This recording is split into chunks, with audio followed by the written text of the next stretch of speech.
Muhammad Al-Habsyi. Silakan Habib. Warahmatullahi wabarakatuh.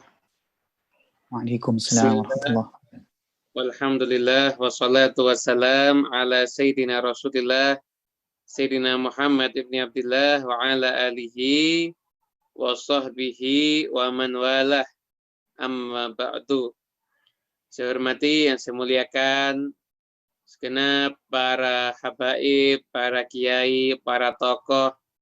Di kesempatan kali ini ada Habib Umar Jailani, Habib Husain Al-Kaf, Habib Salim Al-Atas, dan semuanya yang lain.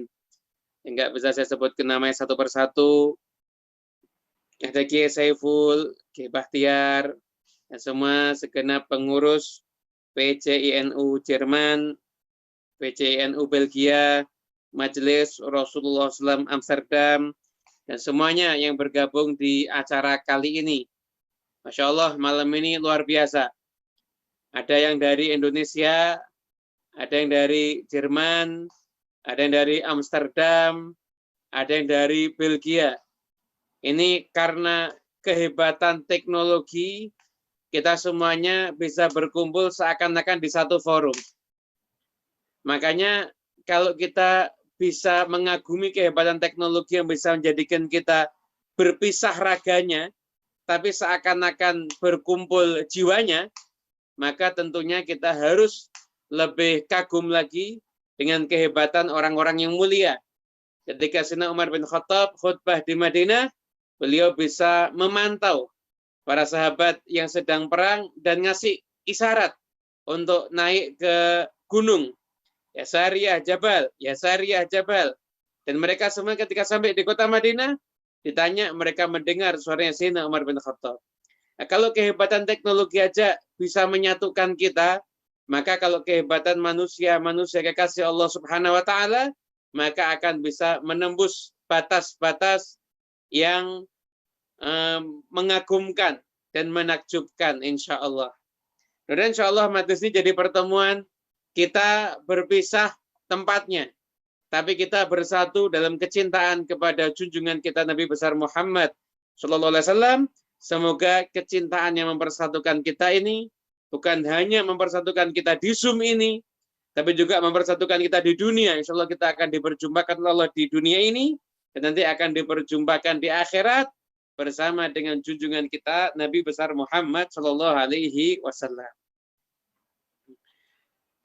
Para habaib, para kiai, para tuan guru, semuanya yang hadir di kesempatan kali ini, saya izin memperkenalkan diri. Nama saya Muhammad bin Husain bin Anis Al-Habsyi. Kakek kami termasuk salah satu penulis Maulid Syamsul Duror, jalur dari kakek kami. Nah, Maulid Syamsul Duror ini ditulis oleh Habib Ali bin Muhammad Al-Habsyi dengan tata bahasa yang sangat indah. Biasanya pujian kepada Nabi banyak yang menggunakan syair, sebagaimana burda ataupun yang lainnya. Namun Habib Ali dalam Syamsul Durornya memilih bentuk seperti nasr atau prosa. Dan di situ tadi disampaikan sisi balaghahnya yang sangat indah tadi oleh Kiai Saiful. Memang banyak ahli, bahkan saat ini di banyak universitas di Indonesia itu, terutama jurusan sastra Arab, itu kalau mau skripsi rata-rata meneliti keindahan bahasa Syamsul Duror itu. Keindahan bahasa Syamsul Duror. Nah, salah satu yang pernah ditanyakan pada Al-Habib Anis, kenapa Habib Ali ini kalau nyebut Nabi Muhammad di maulidnya kok hadza, bukan huwa atau dzalika, tapi hadza terus. Hadza itu kan isim isyarah, isim untuk menunjuk sesuatu yang dekat. Nah, kenapa kok Rasulullah disifati dengan hadza dan maulid Syamsul Duror? Dijawab oleh Habib Anis, karena dulu Habib Ali bin Muhammad Al-Habsyi karena cintanya kepada Nabi, dan memang beliau tuh pernah bermimpi berjumpa dengan Nabi, bahkan mungkin berjumpa langsung dengan Nabi Muhammad dalam sosok Nabi yang asli, sebagaimana yang dilihat oleh para sahabat Nabi, maka beliau bisa menghadirkan Nabi Muhammad dalam benaknya, hingga akhirnya mensifatkan beliau, hingga akhirnya terlontar dari lisan beliau, bukan huwa, dia yang jauh, tapi menyebutnya dengan hadza, yang dekat, karena seakan-akan saat itu Rasulullah SAW ada di dekatnya Al-Habib Ali bin Muhammad Al-Habsyi. Inilah salah satu merupakan dari sekian sisi keindahan daripada bahasa Maulid Syamsul Duror. Semoga insya Allah kita semuanya bisa bersama-sama jadi orang-orang yang bukan hanya mencintai Nabi, tapi kita pun berharap insya Allah kita pun juga dicintai oleh Nabi Muhammad SAW. Kemudian tadi disampaikan tentang masalah cinta. Adibu auladakum ala thalathi khisal. Hadis ini banyak dibahas oleh para ulama. Dan saya akan bahas pula dari sisi hadis ini. Yang pertama, Nabi Muhammad itu bukan menyatakan alimu auladakum ala thalathi khisal. Bukan. Tapi adibu. Adibu, bukan alimu. Kalau mau diartikan bahasa Indonesia yang tepat, alimu itu ajarkanlah, transfer ilmu.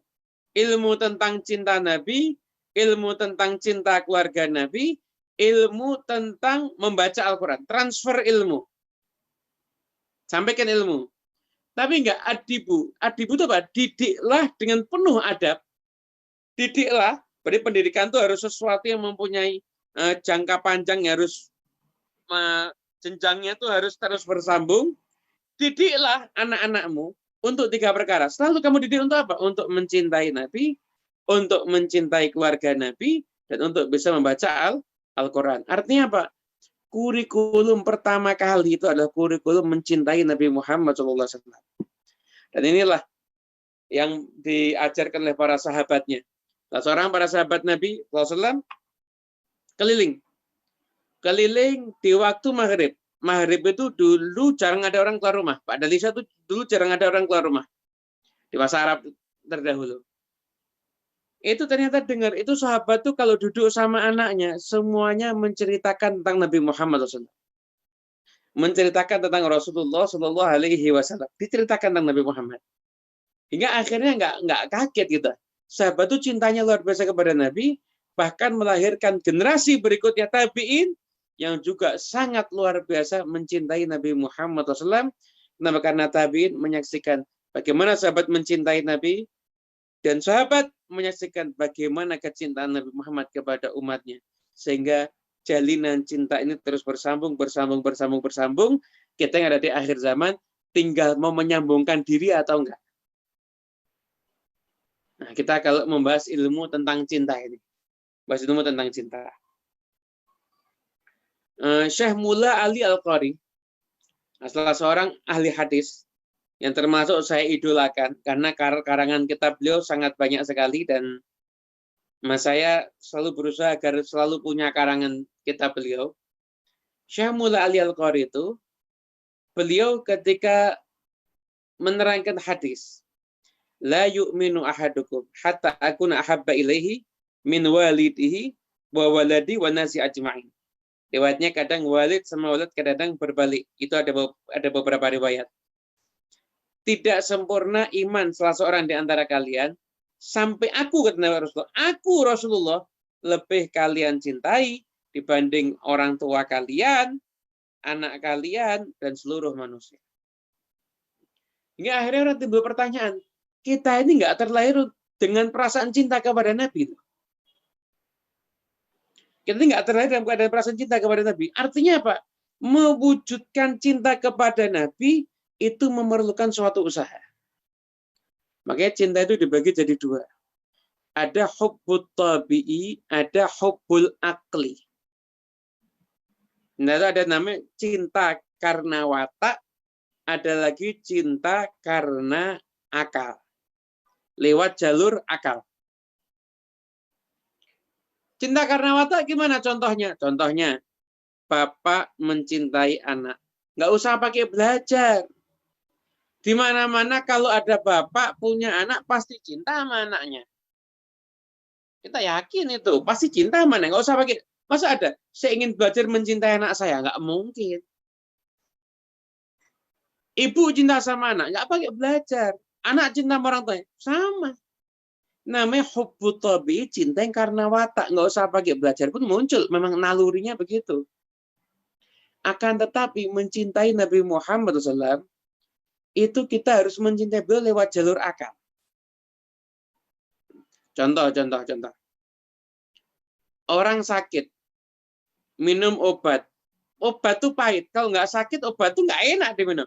Tapi karena dia sakit, maka pahitnya obat itu, yang sebenarnya jiwanya tidak senang, itu kalah sama akalnya, menyatakan apa? Saya memerlukan obat. Hingga akalnya yang menang, akalnya itu mengalahkan dirinya. Ilmunya itu mengalahkan dirinya, hingga akhirnya muncullah akal yang mau dia rela minum pahitnya obat, yang penting akan mendapatkan kesembuhan. Sama, cinta Nabi itu tanda iman. Cinta kepada Nabi Muhammad SAW itu adalah tanda iman. Makanya kita semuanya harus menggunakan akal kita, pikiran kita, agar menemukan cara untuk mencintai Rasulullah SAW. Kita miris, kita sedih. Lihat banyak orang sekarang ini rajin beribadah, rajin mengamalkan sunnah, tapi nggak pernah cinta sama Nabi. Nggak pernah cinta sama Nabi.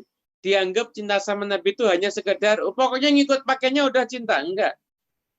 Cinta sama Nabi itu ada perasaan di hatimu yang merindukan, yang kangen kepada Nabi Muhammad. Itulah baru yang dinamakan cinta. Kalau cuma sekedar meniru, belum tentu cinta. Orang munafik bisa niru apa yang dilakukan sama Nabi, bisa. Tapi kalau mencintai Nabi, maka la yu'minu, tidak akan sempurna iman seseorang. Artinya apa? Yang nggak cinta sama Nabi berarti nggak sempurna imannya. Sekalipun dia ahli ibadah, tidak akan mendapatkan kesempurnaan iman kecuali dengan mencintai Nabi besar Muhammad SAW. Dan subhanallah, kita lihat Nabi Muhammad SAW itu, beliau itu dilengkapi dengan semua karakteristik yang membuat kita tuh sangat mudah mencintai beliau. Kalau kita ini disuruh cinta sama Fir'aun, susah kita, bener. Susah kita mau cinta sama Fir'aun. Baik enggak, jahat iya, terakhirnya kalah lagi. Susah kita mau cinta sama Fir'aun. Tapi kalau cinta dengan Nabi Muhammad SAW, kita gampang, harusnya gampang. Pertanyaannya mau apa enggak, tinggal itu aja. Mau apa enggak kita cinta sama Rasulullah SAW? Nah, saya kasih contoh ya. Manusia itu tertarik mencintai orang lain itu karena ada 3 hal. Al-Jamal, Al-Kamal, An-Nawal. Al-Jamal itu artinya keindahan. Al-Kamal itu artinya kesempurnaan. An-Nawal itu artinya jasa dan perbuatan baik. Ini jasa dan perbuatan baik. Al-Jamal, Nabi Muhammad SAW itu manusia paling indah. Ajmalun nas. Paling indahnya manusia itu Rasulullah SAW. Ajmalun nas. Itulah Nabi Muhammad SAW. Kita kalau mau mencintai karena keindahannya, paling layak kita cintai Nabi Muhammad. Anda bayangin, wajahnya beliau itu dipandang bisa merubah iman. Ada sahabat masuk Islam karena dakwah Nabi. Ada sahabat masuk Islam dikarenakan karena kalah debat sama Nabi ada. Ada masuk Islam dikarenakan karena apa? Karena memandang wajah Nabi Muhammad SAW. Artinya apa? Watak seseorang, keyakinan seseorang itu hanya dengan sekadar melihat indahnya wajah Nabi Muhammad, maka itu bisa merubah. Kita bisa bayangkan betapa indahnya wajahnya Rasulullah Shallallahu Alaihi Wasallam. Lihat aja loh orang sudah bisa berubah. Sallallahu alaihi Nabi Muhammad.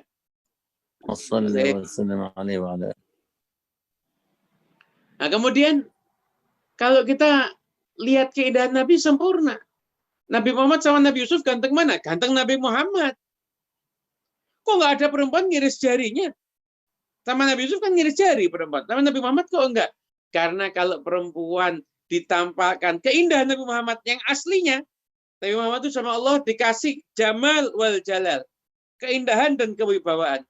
Nabi Yusuf dikasih al-jamal tapi enggak dikasih al-jalal. Artinya apa? Nabi Yusuf itu keindahannya bisa dinikmati sama siapapun juga.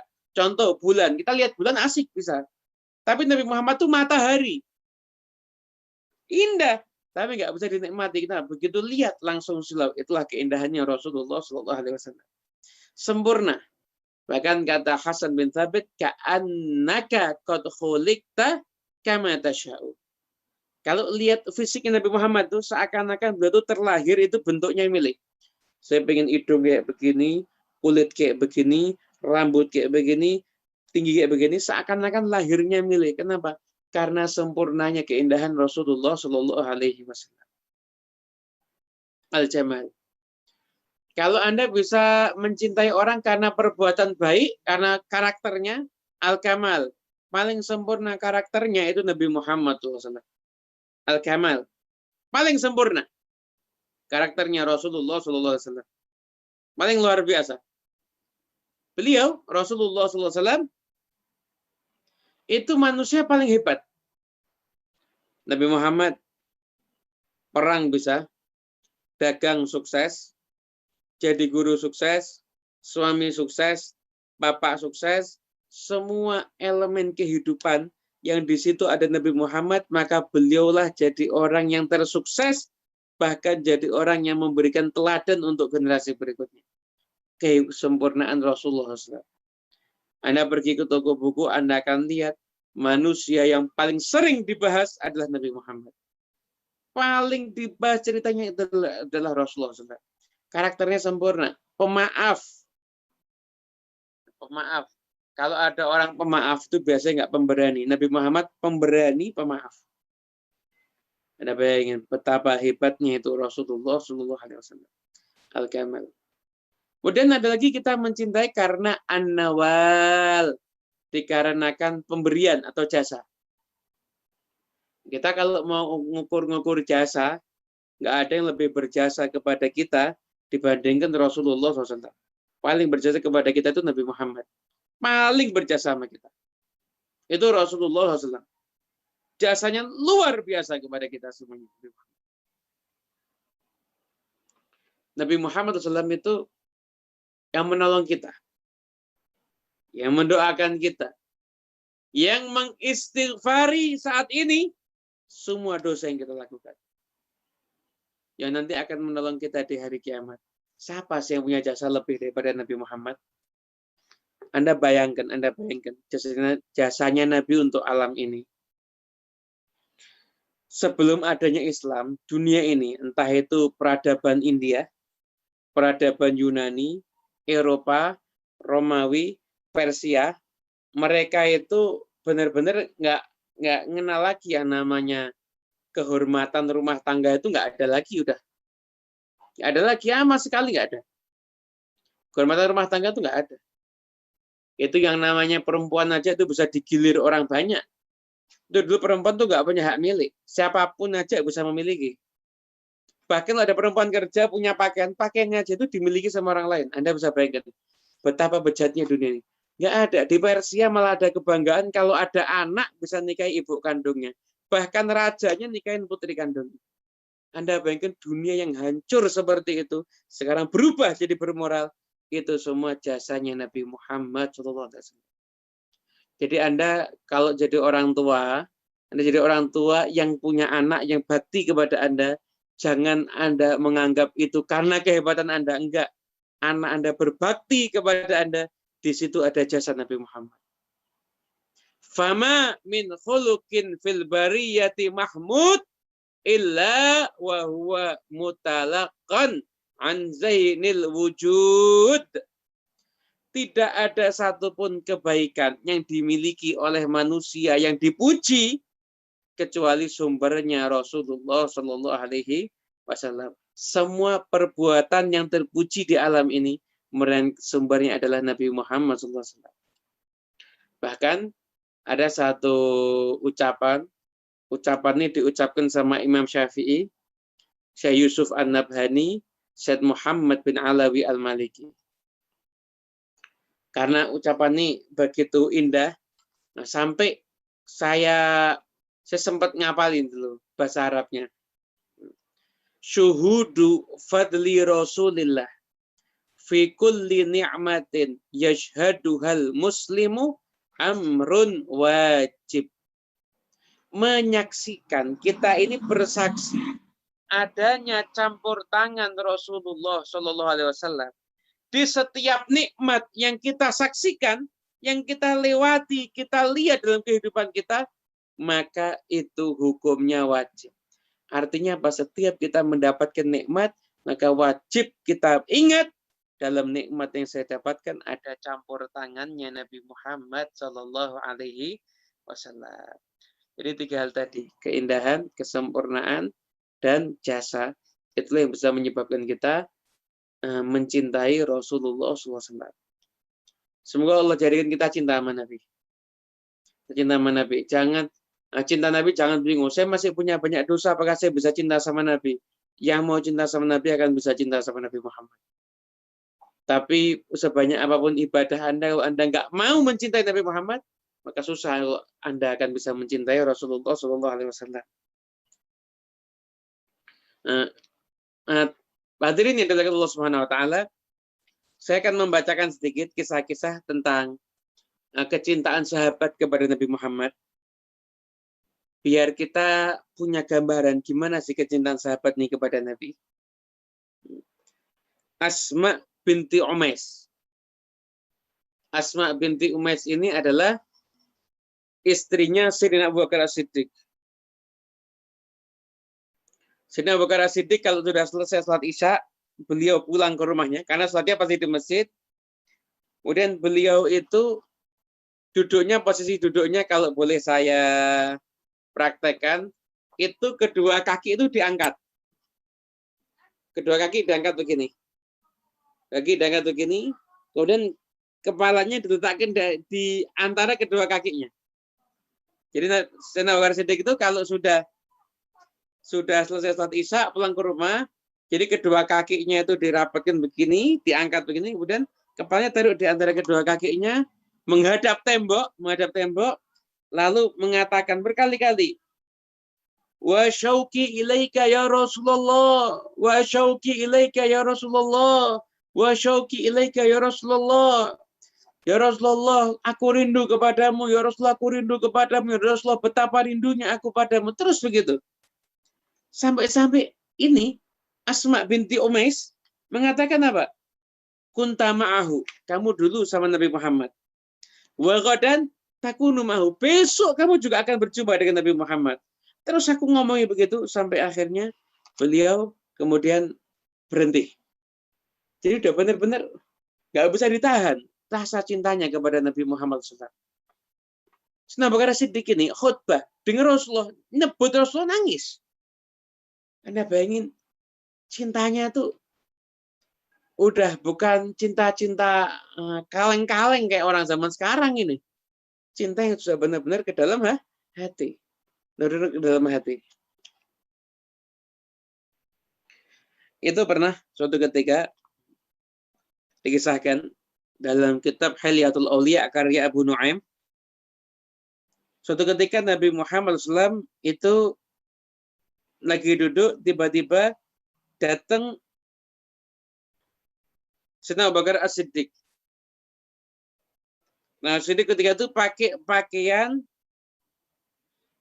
pakaian yang merupakan pakaiannya orang miskin. Jadi kayak orang nggak punya apa-apa. Kemudian setelah itu terjadilah dialog, malaikat Jibril turun, kemudian setelah itu bertanya sama Rasulullah, ya Rasulullah, Sayyidina Abu Bakar Siddiq kok pakainya kayak begitu? Kemudian setelah itu kata Nabi, ya Jibril, Abu Bakar ini menginfakkan semua hartanya untuk menolong aku. Maka malaikat Jibril menjawab, sampaikan salam kepada Abu Bakar As-Siddiq dari Allah Subhanahu wa taala. Sampaikan salam kepada Abu Bakar As-Siddiq dari Allah Subhanahu wa taala. Wa kullahu, katakan sama dia, yaqulu laka rabbuka naradhin anta anni fi fakrika hadza am sakhit. Sampaikan salam dari Allah pada Sayyidina Abu Bakar As-Siddiq, bilangkan Allah nanya pada Abu Bakar, ya Abu Bakar,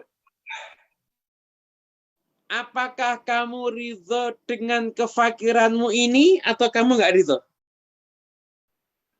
Ya, itu nanya sama Rasul, nanya sama ya Abu Bakar, malaikat Jibril datang mengucapkan salam kepadamu, Allah titip salam. Lalu Allah bertanya, apakah kamu ridho dengan kefakiranmu ini atau kamu marah?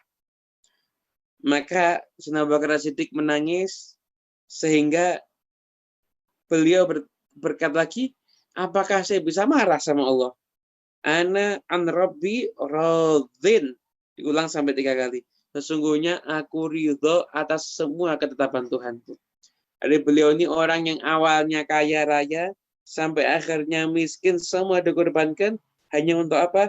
Hanya untuk membela, menolong dakwah daripada Nabi Muhammad SAW.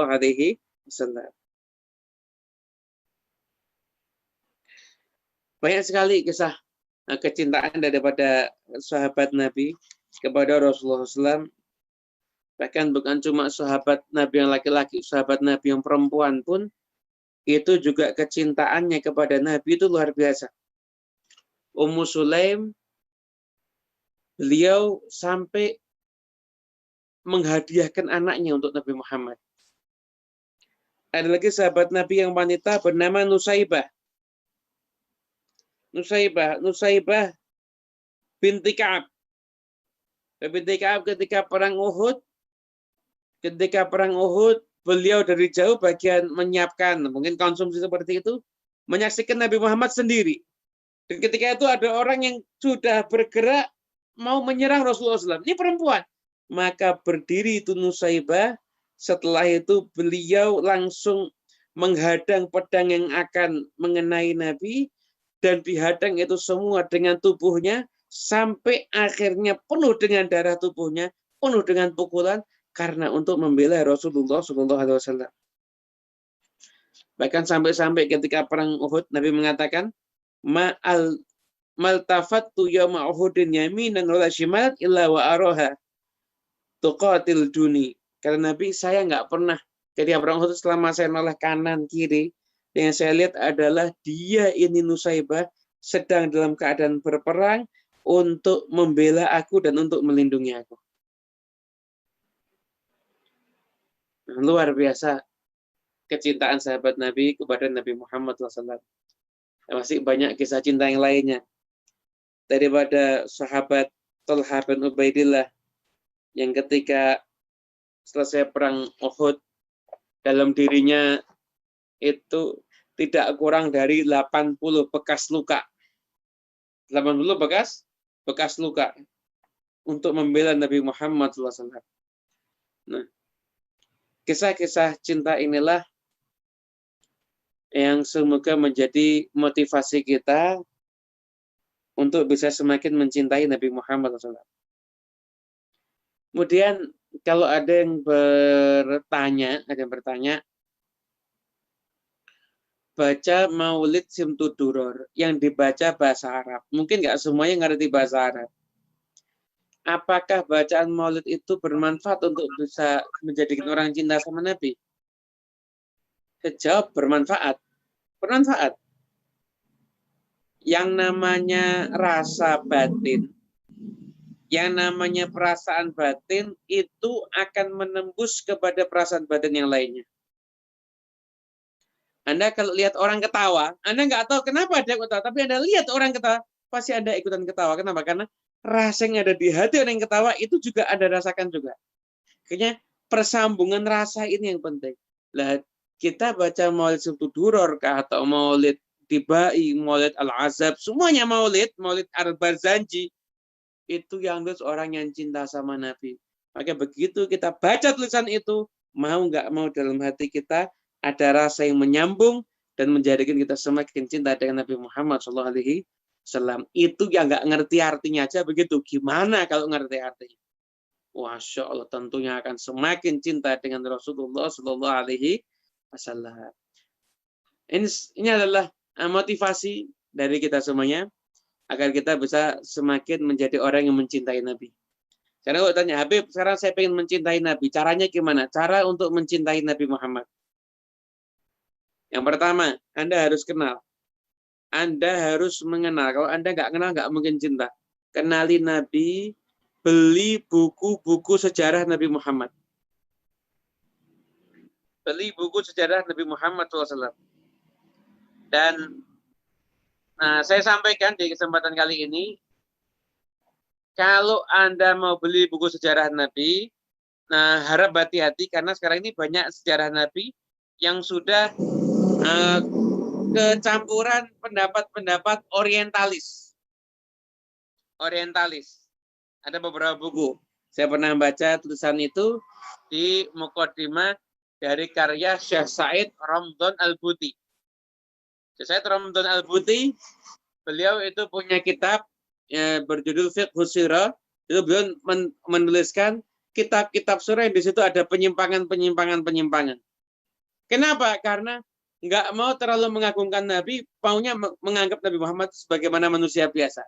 Dilihat sisi keunggulan Nabi, tapi dari sisi yang manusiawi, bukan sisi beliau sebagai utusan Allah Subhanahu Wa Taala. Jadi saya anjurkan kalau Anda pengen belajar sejarah Nabi Muhammad SAW, maka Anda bisa mempelajari buku Fikih Sirah karya Syekh Said Ramdhan Al-Buti. Di situ banyak sekali keterangan-keterangan yang manfaat, bahkan diterjemahkan bahasa Indonesia pun juga sudah ada sekarang ini. Itu banyak sekali keterangan yang bermanfaat untuk menjadikan kita cinta kepada Nabi Muhammad. Kalau Anda pencinta Nabi, yang pertama Anda kenal dulu sama Nabi, dan kenalilah Nabi secara rutin. Terus setiap saatnya Anda tambah kenal. Baik Anda mengenal sirahnya, perjalanan hidupnya, mengenal syama'ilnya, perilakunya sehari-hari, ataupun mukjizatnya, ataupun khosoisnya, ataupun dalailnya, tanda-tanda kenabiannya, silahkan. Pokoknya Anda harus semakin mengenal Nabi. Yang kedua adalah dengan membaca sholawat kepada Nabi Muhammad. Sholawat itu iksir itu apa? Obat yang luar biasa yang tidak mudah dijangkau akal. Sholawat itu kalau dibaca, itu bisa merubah hati Anda. Bahkan bisa merubah akal Anda. Bahkan Syed Muhammad Alwi Al-Maliki dalam kitabnya, beliau ketika menyebutkan faedah salat, beliau mengatakan, salat itu punya satu efek dahsyat untuk menjernihkan hati dan meluruskan pikiran. Dari sholawat itu sampai cinta kepada Nabi Muhammad. Dan yang ketiga, berdoalah agar Anda dipilih untuk mencintai Nabi. Kenapa? Karena nggak semua orang bisa cinta sama Nabi. Banyak orang bisa ibadah. Banyak orang bisa menjadi ahli Quran. Banyak orang bisa menjadi ahli macam-macam. Tapi tidak semua orang bisa menjadi pecinta Nabi Muhammad Sallallahu Alaihi Wasallam. Makanya kita berdoa minta sama Allah agar kita bisa dipantaskan, bisa menjadi orang yang mencintai Rasulullah Sallallahu Alaihi Wasallam. Nah, semoga insya Allah yang kami sampaikan ini ada manfaatnya, ada berkahnya untuk hadirin sekalian semuanya. Saya bukan yang paling alim, ada di sini banyak para ulama, tapi saya menyampaikan niatnya bildajil aja dah. Nah, kalau bagus berarti yang bagus gurunya, kalau ada yang kurang bagus nanti dikoreksi sama jurinya.